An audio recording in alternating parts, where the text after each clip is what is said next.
नमस्कार, आप देख रहे हैं गांव के लोग। मैं हूं राम जी यादव। मित्रों, आज 1 मई है। 1 मई यानी मजदूर दिवस। और मजदूर दिवस की जब हम बात करते हैं तो शिकागो के उन मज़दूरों की कुर्बानियां याद आती हैं जिन्होंने काम के घंटे 8 कराने के लिए अपने जीवन की न केवल कुर्बानियां दी बल्कि उन्होंने मज़दूरों के हक़ की तमाम सारी बातें की। आज भारत में मज़दूरों को जब हम देखते हैं तो हमको कोरोना काल में उनका पैदल उन तमाम सारे औद्योगिक नगरों से अपने गाँव की तरफ भागते चले आना है, जिनको तरह तरह की न केवल दिक्कतें झेलनी पड़ी बल्कि सरकार की उदासीनता और क्रूरता का शिकार होकर कई लोगों ने अपनी जान भी गंवाई। तो हमारे देश में मजदूर दिवस किस संदर्भ में, किस रूप में मनाया जा रहा है? बेरोजगारी जहां बढ़ रही है, जहां लगातार शहरों में आप देखेंगे कई ऐसी मजदूर मंडियां लगती हैं जहां वो काम के लिए आते हैं, लेकिन वहां से बहुत सारे लोग बिना काम के भी अपने घर लौटते हैं। ऐसे में किस तरीके से मजदूर जी रहे हैं, किस तरीके से मजदूरों का संघर्ष चल रहा है, इसको लेकर हमारे बीच में किसान नेता राम जन्म जी हैं। उनका बहुत बहुत स्वागत है। और राम जन्म जी, एक सवाल मेरा बार बार ये मेरे मन में उठता है कि मजदूर दिवस जैसे जैसे कारपोरेट का जो है विकास होता गया, कारपोरेटवाद और बाजारवाद का जैसे जैसे विस्तार होता गया, वैसे वैसे मजदूर आंदोलन धीरे धीरे ख़त्म हो गए, ट्रेड यूनियनें ख़त्म हो गई। आज जब मई दिवस का संदर्भ है तो किस रूप में, कैसे मजदूरों को हम देखें कि भारत में मजदूर कहाँ हैं, किस रूप में हैं, किन हालात में हैं, उनके संघर्ष क्या है? देखिए, ये जितने मेहनत करने वाले लोग हैं, जितने तरह के, कुछ मेहनत फैक्ट्रियों मिलों में दूसरे जगहों पे जाके लोग करते हैं, कुछ अपने कारोबार अपने खेत खलिहान में करते हैं, अपने करघे पे करते हैं। ये आप पूरा मिला के देखिए इसको। मतलब अब ऐसा समय आ गया है कि जितने मेहनत करने वाले लोग हैं वो सबको एक नज़रिए से देखने की ज़रूरत है। ऐसा इस मई दिवस के अवसर पे मुझे ऐसा ही लगता है जो परिस्थिति बनी, क्योंकि एक चुनौती बड़ी हो गई है। जिस तरह से कोरोना काल के बाद या कोरोना काल में ही जिस तरह से श्रम कानून, 5-6 श्रम कानून जिस तरह से इस सरकार ने बदला, और हम लोग तो अवाक रह जाते हैं कि इतनी लंबी लड़ाई के बाद 8 घंटे का नियम बना दुनिया में, और हमारी उत्तर प्रदेश की सरकार उसको 12 घंटे कर देती है। खैर, बाद में हाई कोर्ट के उससे वापस लिया। मतलब एक क्षण भी नहीं लगता है इनको 8 घंटे का 12 घंटे। आपको सैलरी वही मिलेगी, 300-350, 250 जो भी मिलता है, वो जो उनका निर्धारित रेट है उस हिसाब से तो कभी भारत में कुछ मिलता नहीं है, कभी कानून के हिसाब से तो देश चलता नहीं है। लेकिन जो भी मिलता है कम से कम इतना कहने को होता है कि हमको 8 घंटा से ज़्यादा आप काम लेंगे तो हम ओवर टाइम का वो करेंगे, आपको चैलेंज करेंगे, कुछ के नियम कायदे कानून है उसको 1 मिनट में ध्वस्त कर देते हैं।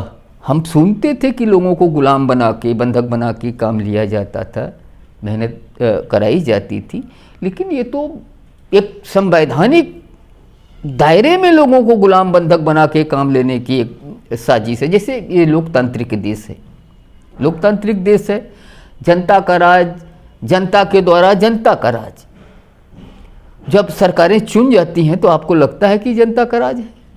अच्छा, एक चीज़ आप ये देखिए कि मजदूरों का जो असंगठित हिस्सा, असंगठित क्षेत्र के जो मजदूर हैं, वे सबसे ज़्यादा कमज़ोर स्थिति में हैं कि उनको कभी भी छंटनी का शिकार होना पड़ेगा, कभी भी जो है वो निकाल दिए जाएंगे, उनकी मजदूरी मार ली जाएगी। ये तमाम सारी घटनाएं हुई। और कोरोना में तो यह हुआ कि बहुतों की मजदूरी दिए बगैर उनको कहा गया कि तुम अपने गांव चले जाओ, यहाँ बीमारी फैल रही है और तुम लोग यहाँ सुरक्षित नहीं हो।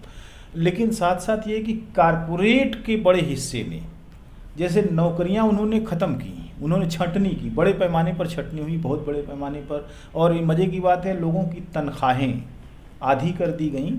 और एक समय ऐसा आया कि बहुत सारे कुशल जो लोग हैं उनको वर्क फ्रॉम होम के तहत उनको बचाए रखा गया, लेकिन बहुत बड़ी संख्या जो है वो कम कर दी गई। लेकिन इसके बावजूद कारपोरेट का मुनाफा कम नहीं हुआ। इस पूरी दूरभिसंधि को किस रूप में देखा जाना चाहिए?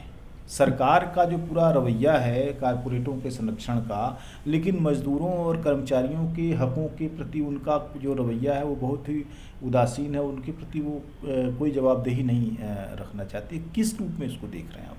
देखिए, ये तो बहुत साफ साफ जिसका आप जिक्र कर रहे हैं कि कोरोना काल में सब तरह के मेहनत करने वालों की आमदनी घट गई, रोज़गार के अवसर ख़त्म हुए, रोज़गार कम हुए, वो अलग बात है, लेकिन सबकी आमदनी घट गई। लेकिन कुछ चंद पूंजीपति हैं, चंद कारपोरेट के लोग हैं, मतलब ये तो ऑन रिकॉर्ड है, आंकड़े हैं इसके, कि जिनकी आमदनी इस पूरे कोरोना काल में किसी की 30%, किसी की 35%, 35-40% तक आमदनी बढ़ गई। तो ये तो पूरा सत्ता का संरक्षण जो होता है, क्यों ये कारपोरेट में पूंजीपति कैसे बनता है? मेरा तो मानना है बिना सत्ता के संरक्षण से किसी की पूंजी नहीं बढ़ सकती है। ये सीधा सीधा सत्ता का संरक्षण होता है।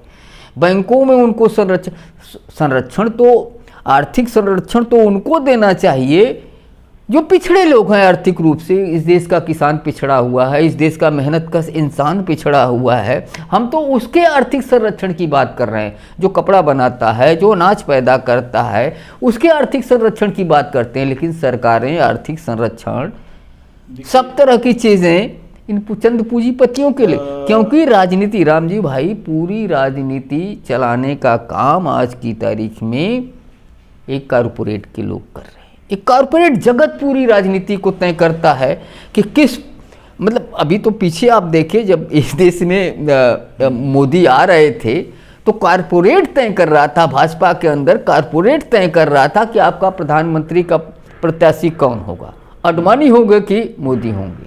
ये कारपोरेट, ये सीधी सी बात है कि उसमें कारपोरेट ने तय किया कि अडवाणी हमारे प्रधानमंत्री के प्रत्याशी नहीं है, कारपोरेट के प्रधानमंत्री के प्रत्याशी मोदी हैं। इसलिए भाजपा को मानना पड़ा कि हमारे प्रधानमंत्री के प्रत्याशी मोदी हैं। तो जब सब चीज़ कारपोरेट तय कर रहा है तो फिर भारत जाहिर सी बात है और पूरी दुनिया के संदर्भ में ये तय है कि सत्ताएं हमेशा कारपोरेट को प्रश्रय देती रही हैं। जैसे भारत में आज़ादी के पहले 1940 के दशक में बॉम्बे प्लान एक परियोजना आई थी, और उस समय जो अंतरिम सरकार थी वहाँ पर उन्होंने बॉम्बे प्लान जो है पेश किया, और उसके तहत ये था कि पूंजी